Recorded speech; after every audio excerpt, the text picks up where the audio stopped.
दोस्तों, इस दुनिया में कुछ सच्चाइयाँ ऐसी भी हैं जिन्हें जानने की कोशिश करना भी हमें बहुत भारी पड़ सकता है।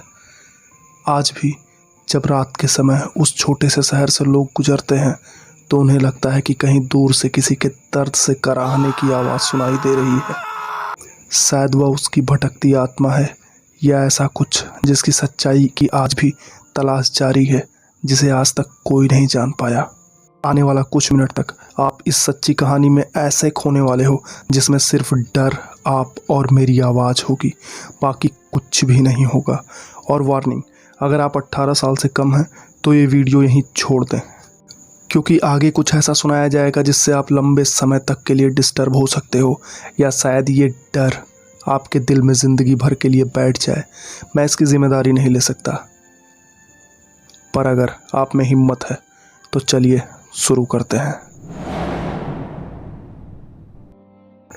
इस कहानी की शुरुआत उस सर्द रात से होती है जब मिनेसोटा के एक छोटे से शहर में अचानक डोनाल्ड गायब हो गया। 1970 की एक काली रात थी जब डोनाल्ड अपनी रोज़मर्रा की ज़िंदगी जीते जीते अचानक गायब हो गया। उसकी माँ ने उसे अगली सुबह बिस्तर पर नहीं पाया तो उसे लगा कि शायद वह अपने किसी दोस्त के घर गया होगा, क्योंकि डोनाल्ड एक बहुत ही शांत स्वभाव का और बहुत ही अच्छा लड़का था। वह एक बहुत ही जिम्मेदार लड़का था। अपने घर के प्रति उसकी जिम्मेदारियां जो थी उसे वो बहुत अच्छी तरह से निभाता था, और उसके विचार लोगों को बहुत पसंद आते थे। लोग उसे बहुत ज़्यादा लाइक करते थे। उसके बहुत ही अच्छे दोस्त थे और वो अपने दोस्तों के यहाँ आता जाता रहता था। दोस्तों के माँ बाप भी उसे बहुत पसंद करते थे। तो माँ को लगा कि वो सुबह में अपने किसी दोस्त के साथ चला गया होगा, लेकिन शाम तक डोनाल्ड घर नहीं आया। शाम से रात हो गई, डोनाल्ड घर नहीं आया। जब 2 दिन बीत गए और डोनाल्ड का कोई पता नहीं चला, तब उसके परिवार में जितने भी लोग थे उनके दिल में एक डर समाने लगा कि आखिर डोनाल्ड सुबह सुबह गायब कहाँ हो गया, वो कहाँ चला गया। 2 दिनों के बाद ये जानकारी पुलिस को दी गई और पूरे शहर में पुलिस ने खोजबीन शुरू की, लेकिन किसी ने डोनाल्ड को उस रात के बाद कभी देखा ही नहीं था। ऐसा लग रहा था मानो वह इस दुनिया से ही गायब हो गया हो। ऐसा कुछ लोगों के लिए अचंभा था। क्यों? क्योंकि डोनाल्ड एक ऐसा लड़का था जो कि सुबह से शाम तक अपने काम में व्यस्त रहता था। वो पढ़ाई करता था और कुछ प्राइवेट नौकरीज करता था, और बहुत ही अच्छे स्वभाव का, बहुत ही खुशमिजाज टाइप का लड़का था। डोनाल्ड के बारे में सबसे अच्छी बात यह थी कि उसका किसी से लड़ाई झगड़ा, किसी से कोई बवाल नहीं था। वो अपने घर पे रहता, अपना काम करता या अपने दोस्तों के साथ रहता, और सभी के साथ उसका काफ़ी अच्छा बनता था। पर डोनाल्ड का इस तरह गायब हो जाना लोगों के लिए एक बहुत ही शॉकिंग न्यूज़ थी। डोनाल्ड की तलाश शुरू कर दी गई। पुलिस उसे उस शहर में हर जगह ढूंढने लगी। उसकी तलाश में दिन बीतने लगे, दिन हफ्तों में बीतने लगे, हफ्ते महीनों में बीतने लगे, पर उसका कोई सुराग नहीं मिला। हर बीतते दिन के साथ लोगों की उम्मीदें टूटने लगी। डोनाल्ड के माँ बाप पागलों की तरह उसके आने का इंतज़ार करते। डोनाल्ड की माँ हर शाम अपने दरवाजे के पास देखती रहती कि क्या अचानक से डोनाल्ड उनके घर पे आ जाएगा। डोनाल्ड की माँ को लगता अचानक से डोनाल्ड अभी दरवाजे पर दस्तक देने वाला है और डोनाल्ड के आने के बाद सारी चीज़ें सही हो जाएंगी।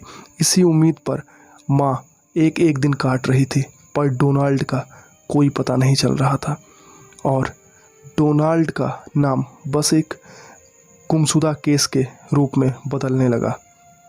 और ऐसा बदलना स्वाभाविक था। क्यों? क्योंकि महीनों की रिसर्च के बाद पुलिस को कोई भी ऐसा सुराग नहीं मिला जिससे वो डोनाल्ड को ढूंढ पाए। पुलिस उसकी जांच पड़ताल शुरू कर चुकी थी, और जांच शुरू करने के बाद पुलिस ने हर उस व्यक्ति के साथ पूछताछ किया जिससे कोई सबूत मिल सकते थे। पुलिस ने डोनाल्ड के दोस्तों से बातचीत किया। उसके दोस्त यही बता रहे थे कि जिस दिन डोनाल्ड गायब हुआ उसी दिन से वो लोग भी उससे नहीं मिले, और 1970 में कैमरे का भी कोई सिस्टम नहीं हुआ करता था कि लोग पता कर पाएँ, कैमरे में सीसीटीवी फुटेज देख लें। तो डोनाल्ड के बारे में जितनी भी इंफॉर्मेशन मिल रही थी वो यही मिल रही थी कि डोनाल्ड उस रात के बाद अचानक गायब हुआ है। पुलिस कुछ पहाड़ों में भी रिसर्च करना शुरू कर दी। पुलिस ने जंगल और नदियों के पास भी रिसर्च कैंप लगाए। पर पुलिस को एक छोटा सा सुराग भी नहीं मिल रहा था। और बीतते वक्त के साथ में पुलिस का इंटरेस्ट भी इस केस से कम होने लगा, क्योंकि जब कोई भी सुराग नहीं मिलता तब किसी का भी इंटरेस्ट कम हो जाएगा और पुलिस दूसरे केसों पर ज़्यादा ध्यान देने लगी। 16 साल बाद 1986 में कुछ ऐसा घटा जिसने इस केस में एक नया मोड़ लाया, और ये इतना ज़्यादा डार्क था जिसके बारे में आपको सुनने से पहले मैं बता दूं, अगर आप कमज़ोर दिल के हैं तो अभी भी ये वीडियो छोड़कर चले जाएं। 16 साल बाद 1986 में एक शिकार करने वाले व्यक्ति ने एक डरावनी खोज की। वह एक जंगल के एक सुनसान और भयानक कोने में गया, जहां उसने हड्डियों का एक ढेर देखा। पुलिस को बुलाया गया। जांच के बाद ये कंफर्म किया गया कि ये हड्डियां डोनाल्ड रिंडल की थी। जी हाँ दोस्तों, उस जंगल में डोनाल्ड की हड्डियां मिली, जिस जंगल से दूर दूर तक डोनाल्ड का कोई संबंध ही नहीं था। डोनाल्ड भला उस जंगल में क्यों जाएगा? डोनाल्ड तो कभी बिना किसी मतलब के अपने घर से भी बाहर नहीं निकलता था, तो वो उस जंगल में 16 साल पहले क्यों जाएगा? ये सवाल ने पुलिस के दिमाग को हिला कर रख दिया और पूरे शहर में डोनाल्ड की मौत की खबर एक आग की तरह फैली। लोगों के अंदर ये सवाल बहुत तेज़ी से उठने लगा कि आखिर डोनाल्ड उस जंगल में क्यों गया था। लेकिन कहानी यहीं ख़त्म नहीं होती। जब पुलिस ने उस जगह को और गहराई से खंगाला तो उन्हें एक छिपा हुआ तहखाना मिला। यह तहखाना एक अंधेरी और सड़ी हुई जगह थी, जो किसी की डरावनी गतिविधियों का गवाह था। तहखाने की दीवारों पर खून के धब्बे थे और फर्श पर कुछ विचित्र, कुछ अलग चिन्ह बनाए गए थे। कुछ ऐसे निशान बनाए गए थे जिन्हें समझ पाना बहुत ही मुश्किल लग रहा था। ऐसा लग रहा था कि इस जगह पर कुछ बहुत ही ज़्यादा बुरा और बहुत ही ज़्यादा अमानवीय काम हुआ है। कुछ ऐसा काम हुआ है जो नॉर्मल इंसान, हमारे और आपके सोचने और समझने से बहुत ऊपर की चीज़ है। फिर पुलिस को उस तहखाने के एक कोने में एक धूल से ढका हुआ बॉक्स मिला।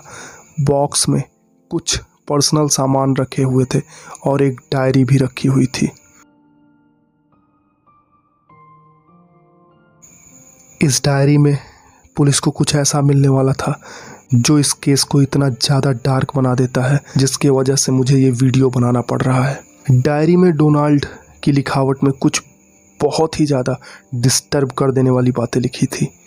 उसने लिखा था कि कैसे उसे किसी अजीबोगरीब शक्ति ने अपनी गिरफ्त में ले लिया था।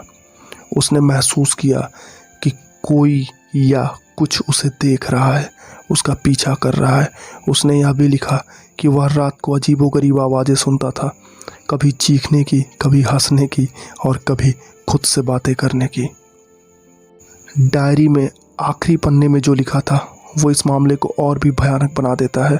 उसमें लिखा था, मैं नहीं जानता मैं इस डायरी को आखिरी बार कब लिख रहा हूँ।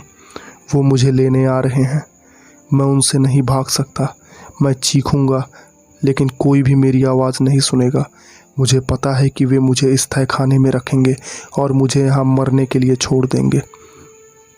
अगर कोई यह पढ़ रहा है तो ये जान ले कि मैं बहुत ही ज़्यादा बुरी चाल का शिकार हो चुका हूँ।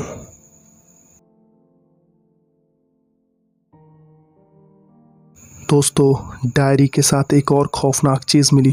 डोनाल्ड के हाथ का कटा हुआ हिस्सा जो बॉक्स में ही रखा हुआ था। ऐसा लग रहा था कि डोनाल्ड ने अपनी आखिरी सांसें उसी तहखाने में ली थी, जहां पर डोनाल्ड को कई दिनों के लिए वहां पर भूखा और प्यासा छोड़ दिया गया था।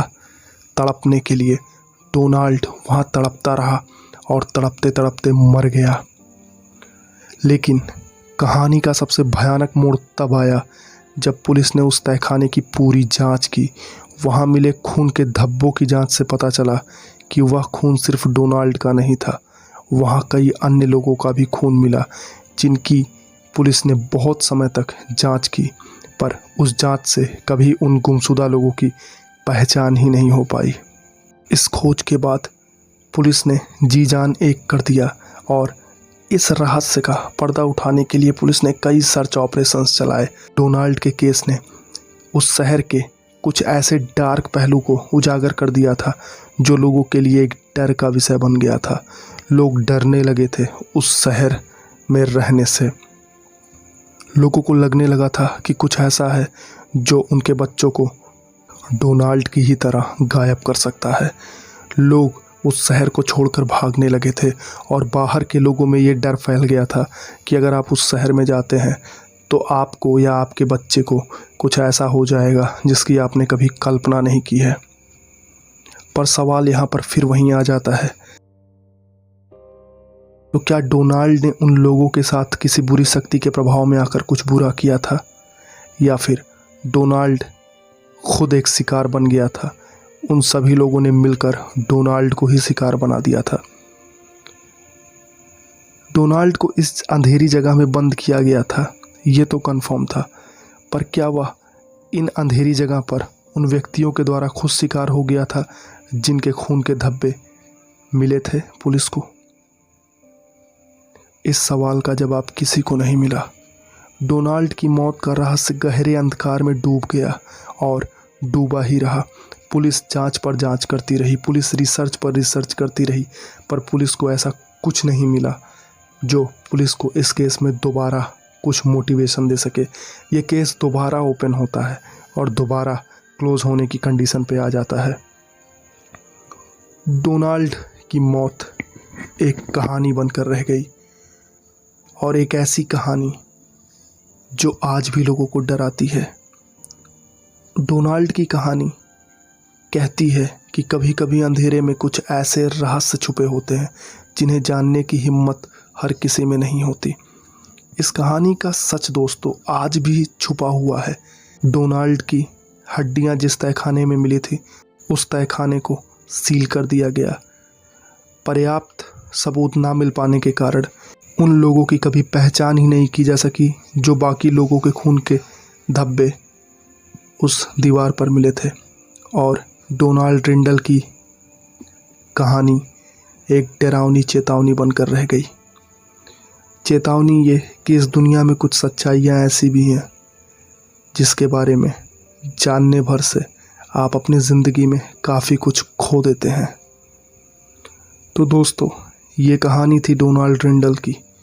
ये कहानी कुछ सुपरनेचुरल चीज़ों की तरफ इशारा करती हैं, पर अगर साइकोलॉजी के नज़र से देखें तो ये कहानी सिर्फ मल्टीपल पर्सनालिटी डिसऑर्डर की है।